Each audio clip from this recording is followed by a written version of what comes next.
ಭಾರತ್ ಮಾತಾ Shivashakti avatar ಸತ್ಯ ಗೀತಾ ಮುರಳಿ. ಓಂ.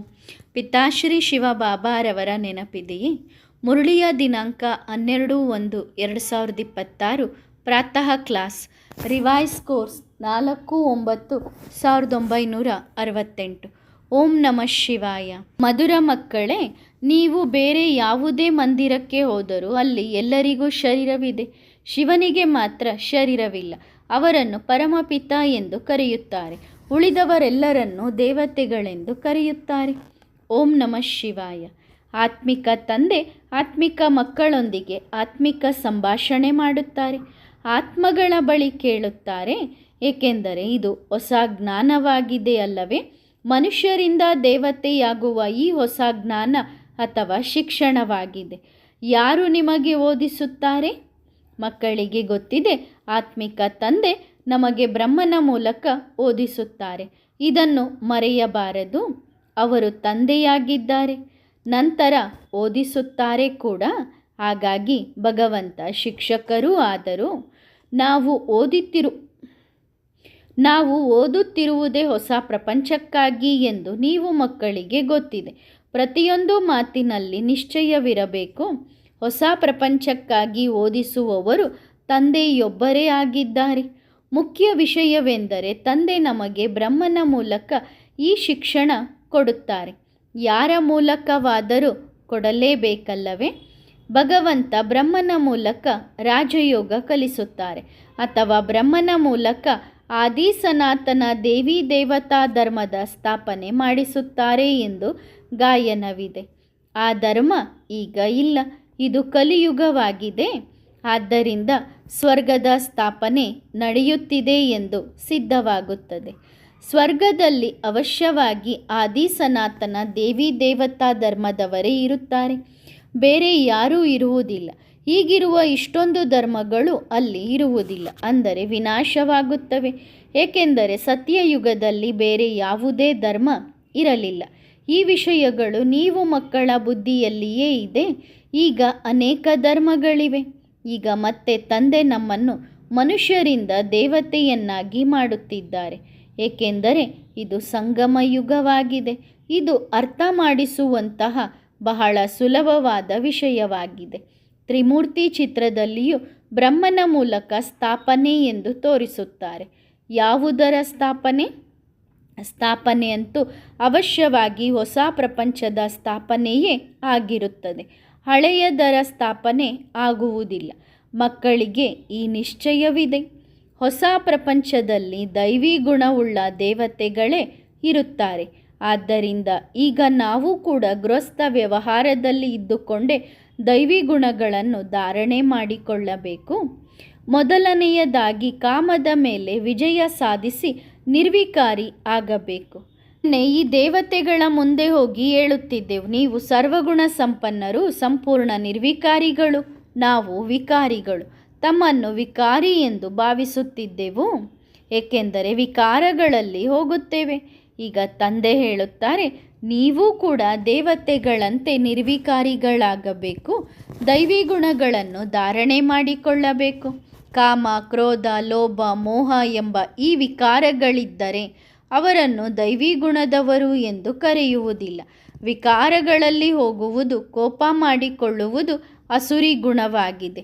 ದೇವತೆಗಳಲ್ಲಿ ಲೋಭ ಇರುತ್ತದೆಯೇ? ಅಲ್ಲಿ 5 ವಿಕಾರಗಳು ಇರುವುದೇ ಇಲ್ಲ. ಇದು ರಾವಣನ ಪ್ರಪಂಚವಾಗಿದೆ. ತ್ರೇತಾಯುಗ ಮತ್ತು ದ್ವಾಪರ ಯುಗದ ಸಂಗಮದಲ್ಲಿ ರಾವಣನ ಜನ್ಮವಾಗುತ್ತದೆ. ಹೇಗೆ ಇದು ಹಳೆಯ ಪ್ರಪಂಚ ಮತ್ತು ಹೊಸ ಪ್ರಪಂಚದ ಸಂಗಮ ಯುಗವಾಗಿದೆಯೋ ಹಾಗೆಯೇ ಅದು ಕೂಡ ಸಂಗಮವಾಗುತ್ತದೆ. ರಾಮರಾಜ್ಯ ಮತ್ತು ರಾವಣನ ರಾಜ್ಯ ಎಂದು ಗಾಯನವೂ ಇದೆ. ರಾವಣನ ರಾಜ್ಯದಲ್ಲಿ ಬಹಳ ದುಃಖವಿದೆ ಎಂದು ನೀವೀಗ ತಿಳಿದುಕೊಂಡಿದ್ದೀರಿ. ಎಷ್ಟೊಂದು ರೋಗಗಳು, ಯುದ್ಧಗಳು ಇವೆ. ಅನೇಕ ಪ್ರಕಾರದ ದುಃಖಗಳಿವೆ. ಅದಕ್ಕಾಗಿಯೇ ಇದನ್ನು ರಾವಣನ ರಾಜ್ಯ ಎಂದು ಕರೆಯಲಾಗುತ್ತದೆ. ರಾವಣನನ್ನು ಕೂಡ ಪ್ರತಿ ವರ್ಷ ಸುಡುತ್ತಾರೆ. ಚಿತ್ರಗಳಲ್ಲಿಯೂ ರಾವಣನನ್ನು ತೋರಿಸುತ್ತಾರೆ. ಇದು ವಿಕಾರಿ ರಾವಣನ ರಾಜ್ಯವಾಗಿದೆ. ವಾಮ ಮಾರ್ಗದಲ್ಲಿ ಹೋಗುವುದರಿಂದ ಎಲ್ಲರೂ ವಿಕಾರಿಗಳಾಗುತ್ತಾರೆ. ಈಗ ನಾವು ನಿರ್ವಿಕಾರಿಗಳಾಗಬೇಕು ಎಂದು ಮಕ್ಕಳು ತಿಳಿದುಕೊಂಡಿದ್ದಾರೆ. ಇಲ್ಲಿಯೇ ದೈವಿ ಗುಣಗಳನ್ನು ಧಾರಣೆ ಮಾಡಿಕೊಳ್ಳಬೇಕು. ಹೊಸ ಪ್ರಪಂಚದಲ್ಲಿ ದೈವಿ ಗುಣ ಧಾರಣೆ ಮಾಡಬೇಕೆಂದೇನಿಲ್ಲ. ಮನುಷ್ಯರು ಎಂತಹ ಕರ್ಮ ಮಾಡುತ್ತಾರೋ ಅಂತಹದ್ದೇ ಫಲ ಸಿಗುತ್ತದೆ. ಮಕ್ಕಳಿಂದ ಈಗ ಯಾವುದೇ ವಿಕರ್ಮ ಆಗಬಾರದು. ಒಬ್ಬರು ರಾಜ ವಿಕ್ರಮಾಜಿತ್ ಆಗಿರುತ್ತಾರೆ, ನಂತರ ರಾಜ ವಿಕ್ರಮ ಆಗುತ್ತಾರೆ. ಇದು ವಿಕ್ರಮಿ ಸಂವತ್ಸರ, ಅಂದರೆ ರಾವಣನ ವಿಕಾರಗಳ ಸಂವತ್ಸರ. ಇದು ಯಾರಿಗೂ ಅರ್ಥವಾಗುವುದಿಲ್ಲ. ಕಲ್ಪದ ಆಯುಷು ಕೂಡ ಯಾರಿಗೂ ಗೊತ್ತಿಲ್ಲ. ವಾಸ್ತವವಾಗಿ ದೇವತೆಗಳು ವಿಕ್ರಮಾಜಿತ್ ಆಗಿರುತ್ತಾರೆ. 5000 ವರ್ಷದಲ್ಲಿ 2500 ವರ್ಷ ರಾಜ ವಿಕ್ರಮರದ್ದು, 2500 ವರ್ಷ ರಾಜ ವಿಕ್ರಮಾಜಿತ್ ಅವರದ್ದು. ನೀವೀಗ ವಿಕಾರಗಳ ಮೇಲೆ ವಿಜಯ ಸಾಧಿಸುತ್ತಿದ್ದೀರಿ. ಅವರನ್ನು ವಿಕ್ರಮಾಜಿತ್ ಎನ್ನಲಾಗುತ್ತದೆ. ಅರ್ಧ ಕಲ್ಪ ವಿಕ್ರಮಾಜಿತ್, ಅರ್ಧ ಕಲ್ಪ ವಿಕರ್ಮಗಳದ್ದು. ಆ ಜನರು ಹೇಳುತ್ತಾರೆ, ಆದರೆ ಅವರಿಗೆ ಏನೂ ಗೊತ್ತಿಲ್ಲ. ವಿಕ್ರಮಾಜಿತ್ ಸಂವತ್ಸರ ಅವರಿಂದ ಶುರುವಾಗುತ್ತದೆ ಎಂದು ನೀವು ಹೇಳುತ್ತೀರಿ. ನಂತರ 2500 ವರ್ಷ ವಿಕ್ರಮ ಸಂವತ್ಸರ ಶುರುವಾಗುತ್ತದೆ. ಈಗ ವಿಕ್ರಮ ಸಂವತ್ಸರ ಪೂರ್ಣವಾಯಿತು. ಮತ್ತೆ ನೀವು ವಿಕ್ರಮಾಜಿತ್ ಮಹಾರಾಜ ಮಹಾರಾಣಿ ಆಗುತ್ತಿದ್ದೀರಿ. ವಿಕ್ರಮಾಜಿತ್ ಸಂವತ್ಸರ ಶುರುವಾಗುತ್ತದೆ.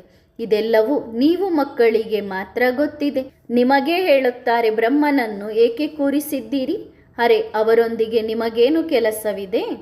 ನಮಗೆ ಓದಿಸುವವರು ಇವರಲ್ಲ, ನಾವು ಅವರಿಂದ ಓದುತ್ತಿದ್ದೇವೆ. ಅಂದರೆ ಶಿವಬಾಬಾರವರಿಂದ ಓದುತ್ತಿದ್ದೇವೆ.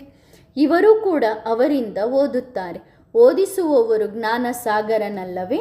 ಅವರು ವಿಚಿತ್ರವಾಗಿದ್ದಾರೆ. ಅವರ ಚಿತ್ರ ಅಂದರೆ ಶರೀರ ಇರುವುದಿಲ್ಲ. ಅವರನ್ನು ನಿರಾಕಾರ ಎಂದೇ ಕರೆಯಲಾಗುತ್ತದೆ.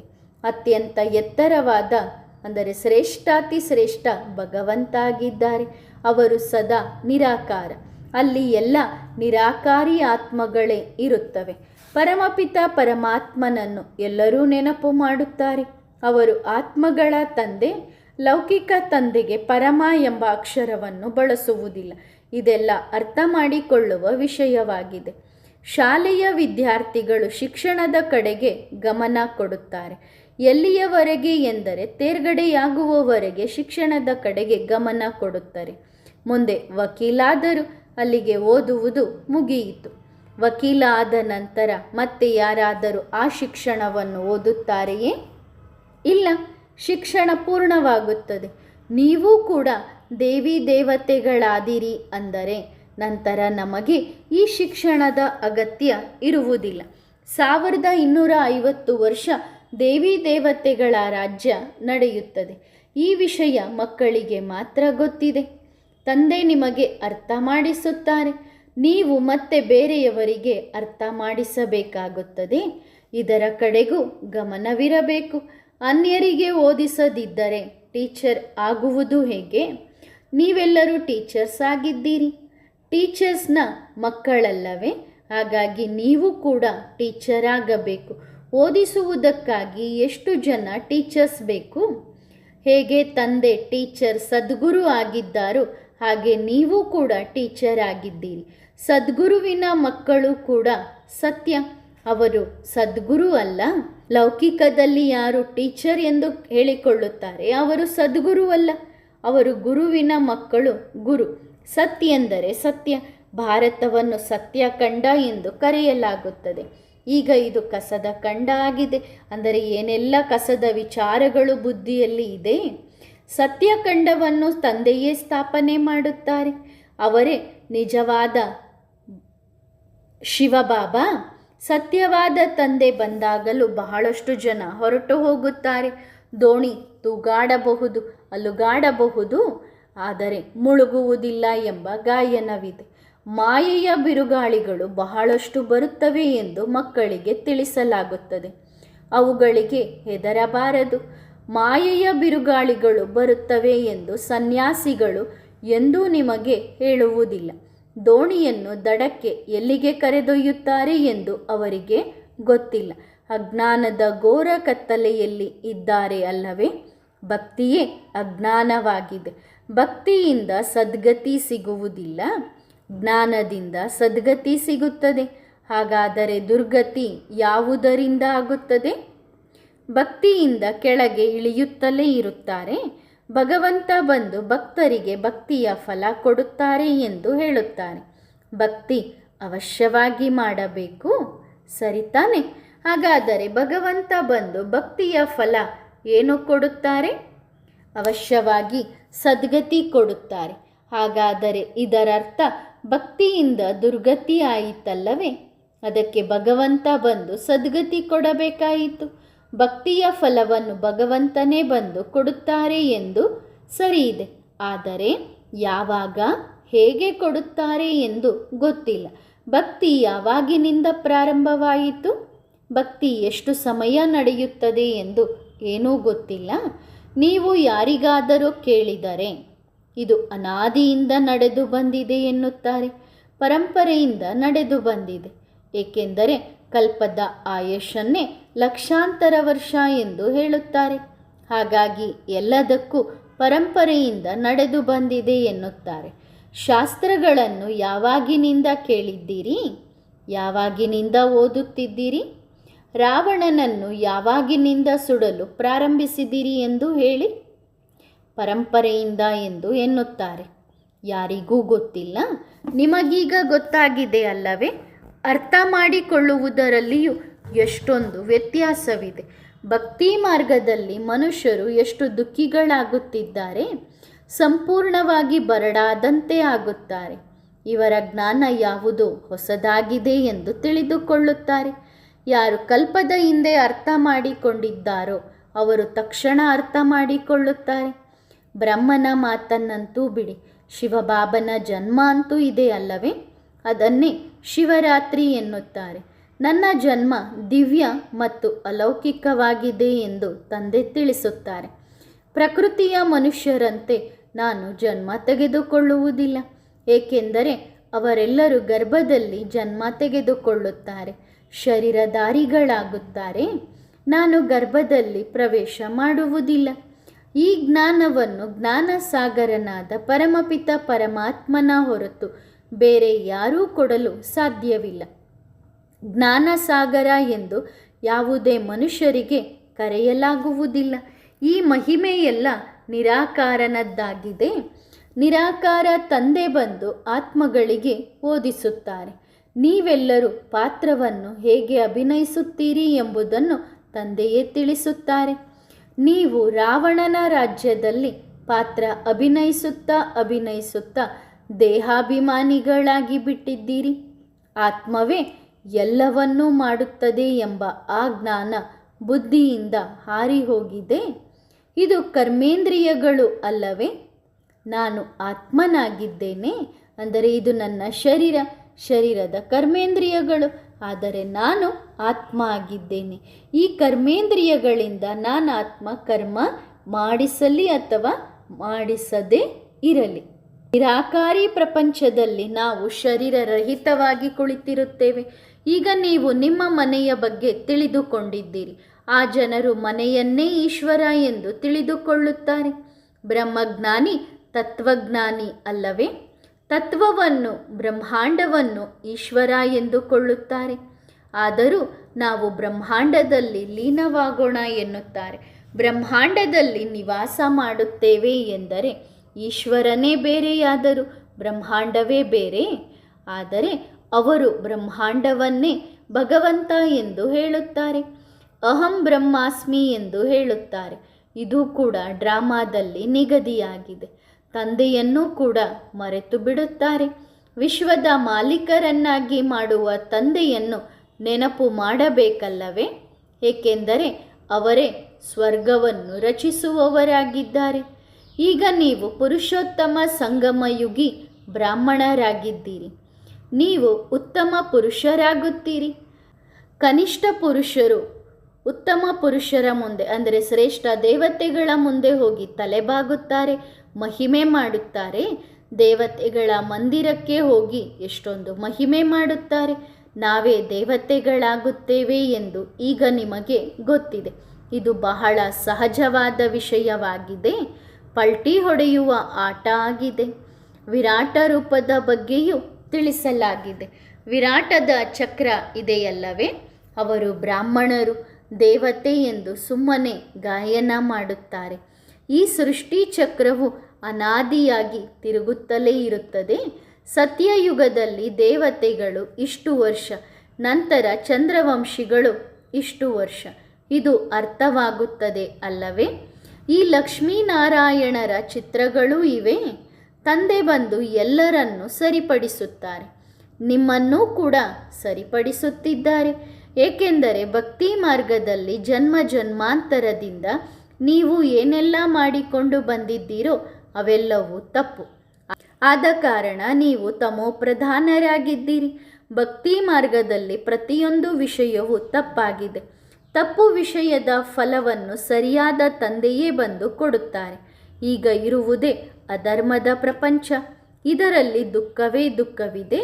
ಏಕೆಂದರೆ ರಾವಣನ ರಾಜ್ಯವಿದೆ ಅಲ್ಲವೇ? ಎಲ್ಲರೂ ವಿಕಾರಿಗಳಾಗಿದ್ದಾರೆ. ರಾವಣನ ರಾಜ್ಯ ಅಧರ್ಮವಾಗಿದೆ, ರಾಮನ ರಾಜ್ಯ ಧರ್ಮವಾಗಿದೆ. ಇದು ಕಲಿಯುಗ, ಅದು ಸತ್ಯಯುಗ. ಇದು ಅರ್ಥ ಮಾಡಿಕೊಳ್ಳುವ ವಿಷಯವಾಗಿದೆ. ಅವರು ಯಾವಾಗಲಾದರೂ ಶಾಸ್ತ್ರಗಳನ್ನು ಎತ್ತಿಕೊಂಡಿದ್ದನ್ನು ನೋಡಿದ್ದೀರಾ? ತಮಗೂ ಜ್ಞಾನ ಕೊಟ್ಟರು, ರಚನೆಯ ಬಗ್ಗೆಯೂ ತಿಳುವಳಿಕೆ ನೀಡಿದರು. ಆ ಶಾಸ್ತ್ರಗಳನ್ನು ಓದಿ ಹೇಳುವವರ ಬುದ್ಧಿಯಲ್ಲಿ ಶಾಸ್ತ್ರಗಳು ಇರುತ್ತವೆ. ಅವರು ಶಾಸ್ತ್ರವಾದಿಗಳು, ಹಾಗಾಗಿ ಅವರ ಬುದ್ಧಿಯಲ್ಲಿ ಈ ವೇದ ಶಾಸ್ತ್ರಗಳೇ ಇರುತ್ತವೆ. ತಂದೆ ಹೇಳುತ್ತಾರೆ, ಈ ಎಲ್ಲ ಶಾಸ್ತ್ರಗಳು ಭಕ್ತಿ ಮಾರ್ಗದ್ದು ಎಂದು ನನಗೆ ಗೊತ್ತಿದೆ. ಇವುಗಳಿಂದ ನೀವು ಕೆಳಗೆ ಇಳಿಯುತ್ತಾ ಬಂದಿದ್ದೀರಿ. ಮನುಷ್ಯರು ಈ ರೀತಿ ತಿಳಿದುಕೊಳ್ಳುವುದಿಲ್ಲ. ಆ ಶಿಕ್ಷಣವನ್ನು ಓದುವುದರಿಂದ ಯಾರು ವಕೀಲರು, ಯಾರು ಇನ್ನೇನೋ ಪದವಿಯನ್ನು ಪಡೆಯುತ್ತಾರೆ. ಅದು ಶಿಕ್ಷಣದಲ್ಲಿ ಲೌಕಿಕದ ರೀತಿಯಲ್ಲಿ ಏರುವಿಕೆಯಾಗಿದೆ. ನಿಮ್ಮ ಏರುವಿಕೆ ಮೇಲೆ ಹೋಗುವುದು ಹೇಗಿದೆ ನೋಡಿ. ನೀವು ಏಣಿಯನ್ನು ಹೇಗೆ ಏರುತ್ತೀರಿ? ಎಲ್ಲರಿಗೂ ಸುಖದಾತ ಒಬ್ಬ ರಾಮ ಎಂದು ಹೇಳಲಾಗುತ್ತದೆ. ಶಿವಬಾಬನನ್ನು ರಾಮ ಎಂದು ಕರೆಯಲಾಗುತ್ತದೆ. ಅವರೇ ಅತ್ಯಂತ ಶ್ರೇಷ್ಠ ತಂದೆಯಾಗಿದ್ದಾರೆ. ನೀವು ಬೇರೆ ಯಾವುದೇ ಮಂದಿರಕ್ಕೆ ಹೋದರೂ ಅಲ್ಲಿ ಎಲ್ಲರಿಗೂ ಶರೀರವಿದೆ. ಒಬ್ಬ ಶಿವನಿಗೆ ಮಾತ್ರ ಶರೀರವಿಲ್ಲ. ಅವರನ್ನು ಪರಮಪಿತ ಎಂದು ಕರೆಯುತ್ತಾರೆ. ಉಳಿದವರೆಲ್ಲರನ್ನು ದೇವತೆಗಳೆಂದು ಕರೆಯುತ್ತಾರೆ. ಪರಮಪಿತ ಬೇಹದ್ದಿನ ತಂದೆ. ಅವಶ್ಯವಾಗಿ ಆ ತಂದೆ ಬೇಹದ್ದಿನ ಆಸ್ತಿಯನ್ನು ಕೊಡುತ್ತಾರೆ. 5000 ವರ್ಷಗಳ ಹಿಂದೆ ಸ್ವರ್ಗವಿತ್ತು. ನೀವು ಸ್ವರ್ಗವಾಸಿಗಳಾಗಿದ್ದೀರಿ, ಈಗ ನರಕವಾಸಿಗಳಾಗಿದ್ದೀರಿ. ತಂದೆಯನ್ನು ರಾಮ ಎಂದು ಕರೆಯಲಾಗುತ್ತದೆ. ಸೀತೆಯ ಕಳ್ಳತನವಾದ ಆ ರಾಮನ ಬಗ್ಗೆ ಅಲ್ಲ. ಆ ರಾಮ ರಾಜಾರಾಮ. ಶಿವಬಾಬಾ ನಿರಾಕಾರ ರಾಮ. ಅವರು ಸದ್ಗತಿ ದಾತ ಅಲ್ಲ. ಆ ರಾಮ ರಾಜನಾಗಿದ್ದನು, ಮಹಾರಾಜ ಕೂಡ ಆಗಿರಲಿಲ್ಲ. ಮಹಾರಾಜ ಮತ್ತು ರಾಜರ ರಹಸ್ಯವನ್ನು ತಂದೆ ತಿಳಿಸುತ್ತಾರೆ. ಅವರು 16 ಕಲಾ ಸಂಪೂರ್ಣರಾದರೆ, ಅಂದರೆ ಮಹಾರಾಜ ಆದಂಥವರು 16 ಕಲಾ ಸಂಪೂರ್ಣರಾದರೆ, ಇವರು 14 ಕಲೆಗಳವರು. ರಾವಣನ ರಾಜ್ಯದಲ್ಲಿಯೂ ರಾಜರು ಮಹಾರಾಜರು ಇರುತ್ತಾರೆ. ಅವರು ಬಹಳ ಸಾಹುಕಾರರು ಅಥವಾ ಕಡಿಮೆ ಸಾಹುಕಾರರು. ಇವರನ್ನು ಸೂರ್ಯವಂಶಿ, ಚಂದ್ರವಂಶಿ ಎಂದು ಕರೆಯುವುದಿಲ್ಲ. ಇವರು ವೈಶ್ಯ, ಶೂದ್ರ ವಂಶದವರು. ಅವರಲ್ಲಿ ಸಾಹುಕಾರರಿಗೆ ಮಹಾರಾಜ ಎಂಬ ಬಿರುದು ಸಿಗುತ್ತದೆ, ಕಡಿಮೆ ಸಾಹುಕಾರರಿಗೆ ರಾಜ ಎಂದು. ಈಗ ಪ್ರಜೆಗಳ ಮೇಲೆ ಪ್ರಜೆಗಳ ರಾಜ್ಯವಿದೆ. ಘೋರ ಅಂಧಕಾರ ಆವರಿಸಿದೆ. ಕೇಳುವವರು ಹೇಳುವವರು ಯಾರೂ ಇಲ್ಲ. ಪ್ರಜೆಗಳು ರಾಜನನ್ನು ಅನ್ನದಾತ ಎಂದು ತಿಳಿಯುತ್ತಿದ್ದರು. ಈಗ ಅವರೂ ಹೋದರು. ಇನ್ನು ಪ್ರಜೆಗಳ ಕತೆ ಏನಾಗಿದೆ ನೋಡಿ. ಇಲ್ಲಿ ಯುದ್ಧ ಜಗಳ ಎಷ್ಟೊಂದಿದೆ. ಈಗ ಆದಿಯಿಂದ ಅಂತ್ಯದವರೆಗಿನ ಸಂಪೂರ್ಣ ಜ್ಞಾನ ನೀವು ಮಕ್ಕಳ ಬುದ್ಧಿಯಲ್ಲಿದೆ. ಇದನ್ನು ತಂದೆಯೇ ಬಂದು ತಿಳಿಸಿದ್ದಾರೆ. ರಚಯಿತ ಒಬ್ಬ ತಂದೆಯೇ ಆಗಿದ್ದಾರೆ. ಅವರು ಜ್ಞಾನದ ಸಾಗರ, ಸುಖದ ಸಾಗರ. ಇದನ್ನು ನೀವೀಗ ಅರ್ಥ ಮಾಡಿಕೊಳ್ಳುತ್ತಿದ್ದೀರಿ. ಈಗ ಪ್ರಾಕ್ಟಿಕಲ್ ಆಗಿದೆ. ನಂತರ ಭಕ್ತಿ ಮಾರ್ಗದಲ್ಲಿ ಇದರ ಕತೆಗಳಾಗುತ್ತವೆ. ಅರ್ಧ ಕಲ್ಪ ನೀವು ರಾಜ್ಯಭಾರ ಮಾಡುತ್ತೀರಿ. ನಂತರ ಕತೆಗಳಾಗುತ್ತವೆ, ಚಿತ್ರಗಳು ಉಳಿಯುತ್ತವೆ. ಇವರು ಯಾವಾಗ ರಾಜ್ಯಭಾರ ಮಾಡಿದರು ಎಂದು ಯಾರನ್ನಾದರೂ ಕೇಳಿ, ಲಕ್ಷಾಂತರ ವರ್ಷ ಎಂದು ಹೇಳುತ್ತಾರೆ. ಸನ್ಯಾಸಿ, ಉದಾಸಿ ಮುಂತಾದವರು ಯಾರೂ ತಿಳಿದುಕೊಂಡಿಲ್ಲ. ಅವರು ನಿವೃತ್ತಿ ಮಾರ್ಗದವರು, ನೀವು ಪ್ರವೃತ್ತಿ ಮಾರ್ಗದ ಗೃಹಸ್ಥಾಶ್ರಮದವರು. ಮತ್ತು ಪ್ರವೃತ್ತಿ ಮಾರ್ಗದ ಗೃಹಸ್ಥ ಆಶ್ರಮಕ್ಕೆ ಹೋಗಬೇಕು. ಸ್ವರ್ಗದ ಸುಖಗಳನ್ನು ಯಾರೂ ತಿಳಿದುಕೊಂಡಿಲ್ಲ. ನಿವೃತ್ತಿ ಮಾರ್ಗದವರು ಪ್ರವೃತ್ತಿ ಮಾರ್ಗವನ್ನು ಎಂದಿಗೂ ಕಲಿಸಲು ಸಾಧ್ಯವಿಲ್ಲ. ತಮೋಪ್ರಧಾನ ಮನುಷ್ಯರಿಗೆ ಇದು ಅರ್ಥವಾಗುವುದಿಲ್ಲ. ಸನ್ಯಾಸಿಗಳು ವೈಕುಂಠದ ಅಥವಾ ಶ್ರೀಕೃಷ್ಣಪುರಿಯ ವಿಷಯಗಳನ್ನು ಹೇಳಲು ಸಾಧ್ಯವಿಲ್ಲ. ಗೀತೆ, ಭಾಗವತ್ ಮುಂತಾದವುಗಳನ್ನು ಓದುವ ಹಕ್ಕು ಕೂಡ ಅವರಿಗಿಲ್ಲ. ಆದರೆ ತಮೋಪ್ರಧಾನರಾಗಿದ್ದಾರೆ. ಮೊದಲೆಲ್ಲ ಕಾಡಿನಲ್ಲಿ ಇರುತ್ತಿದ್ದರು, ಅವರಲ್ಲಿ ಶಕ್ತಿ ಇತ್ತು. ನಂತರ ತಮೋಪ್ರಧಾನ ಆಗಿದ್ದರಿಂದ ಒಳಗೆ ನುಗ್ಗಿ ಬಂದಿದ್ದಾರೆ. ಮೊದಲು ಕಾಡಿಗೆ ಅವರಿಗೆ ಊಟವನ್ನು ತಲುಪಿಸುತ್ತಿದ್ದರು. ಅಂದರೆ ಸನ್ಯಾಸಿಗಳು, ಋಷಿಮುನಿಗಳು ಕಾಡಿನಲ್ಲಿ ಇರುತ್ತಿದ್ದರು. ಕಾಡಿನಲ್ಲಿಯೇ ಅವರಿಗೆ ಊಟವನ್ನು ತೆಗೆದುಕೊಂಡು ಹೋಗಿ ಕೊಡುತ್ತಿದ್ದರು. ಈಗ ಆ ಶಕ್ತಿಯೇ ಇಲ್ಲದಂತಾಗಿದೆ. ಹೇಗೆ ನಿಮ್ಮಲ್ಲಿಯೂ ಅಲ್ಲಿ ರಾಜ್ಯಭಾರ ಮಾಡುವ ಶಕ್ತಿ ಇತ್ತು, ಈಗ ಎಲ್ಲಿದೆ? ಆ ಶಕ್ತಿ ಅವರಲ್ಲಿ ಇತ್ತು, ಈಗ ಆ ಶಕ್ತಿ ಉಳಿದಿಲ್ಲ. ಭಾರತವಾಸಿಗಳ ಮೂಲ ಧರ್ಮ ಏನಿತ್ತೋ ಅದು ಈಗ ಇಲ್ಲ, ಅಧರ್ಮವಾಗಿದೆ. ತಂದೆ ಹೇಳುತ್ತಾರೆ, ನಾನು ಬಂದು ಧರ್ಮದ ಸ್ಥಾಪನೆ, ಅಧರ್ಮದ ವಿನಾಶ ಮಾಡುತ್ತೇನೆ. ಅಧರ್ಮಿಗಳನ್ನು ಧರ್ಮದಲ್ಲಿ ಕರೆತರುತ್ತೇನೆ, ಉಳಿದವರು ವಿನಾಶವಾಗುತ್ತಾರೆ. ಆದರೂ ತಂದೆ ಮಕ್ಕಳಿಗೆ ತಿಳಿಸುತ್ತಾರೆ, ಎಲ್ಲರಿಗೂ ತಂದೆಯ ಪರಿಚಯ ಕೊಡಿ. ತಂದೆಯನ್ನೇ ದುಃಖಹರ್ತ, ಸುಖಕರ್ತ ಎಂದು ಕರೆಯಲಾಗುತ್ತದೆ. ಯಾವಾಗ ಬಹಳ ದುಃಖಿಗಳಾಗುತ್ತಾರೋ ಆಗಲೇ ತಂದೆ ಬಂದು ಮತ್ತೆ ಬಹಳ ಸುಖಿಯನ್ನಾಗಿ ಮಾಡುತ್ತಾರೆ. ಬರುವುದು ಕೂಡ ಭಾರತದಲ್ಲಿಯೇ. ಇದು ಮಾಡಲ್ಪಟ್ಟ ಆಟವಾಗಿದೆ. ಇದರಲ್ಲಿ ಯಾವುದೇ ಬದಲಾವಣೆ ಆಗಲು ಸಾಧ್ಯವಿಲ್ಲ. ಒಳ್ಳೆಯದು. ಆತ್ಮಿಕ ಮಕ್ಕಳಿಗೆ ನೆನಪು, ಪ್ರೀತಿಗಳು ಮತ್ತು ನಮಸ್ತೆ. ವರದಾನ: ವಿಜಯೀ ರತ್ನ ಭವ. ನಾವು 108ರ ಮಾಲೆಯ ಮಣಿಗಳಲ್ಲಿ ಇದ್ದೇವೆ ಎಂದು ನಿಮ್ಮಲ್ಲಿ ಯಾವ ಮಕ್ಕಳು ತಿಳಿದುಕೊಳ್ಳುತ್ತೀರಿ? ನಿಶ್ಚಯ ಇದ್ದರೆ ವಿಜಯ ಅವಶ್ಯವಾಗಿ ಸಿಗುತ್ತದೆ. ಗುರಿಯನ್ನು ಎಂದಿಗೂ ದುರ್ಬಲವಾಗಿ ಇಟ್ಟುಕೊಳ್ಳಬಾರದು. ನಾವೇ ಕಲ್ಪದ ಹಿಂದೆಯೂ ವಿಜಯಿಯಾಗಿದ್ದೆವು ಮತ್ತು ಸದಾ ವಿಜಯಿ ಆಗಿರುತ್ತೇವೆ ಎಂಬ ಸದಾ ಶ್ರೇಷ್ಠ ಗುರಿಯನ್ನು ಇಟ್ಟುಕೊಳ್ಳಿ. ಆಗ ಸದಾ ನಿಮ್ಮನ್ನು ನೀವು ವಿಜಯೀ ರತ್ನ ಎಂದು ಅನುಭವ ಮಾಡುತ್ತೀರಿ. ಒಳ್ಳೆಯದು. ಓಂ ನಮಃ ಶಿವಾಯ.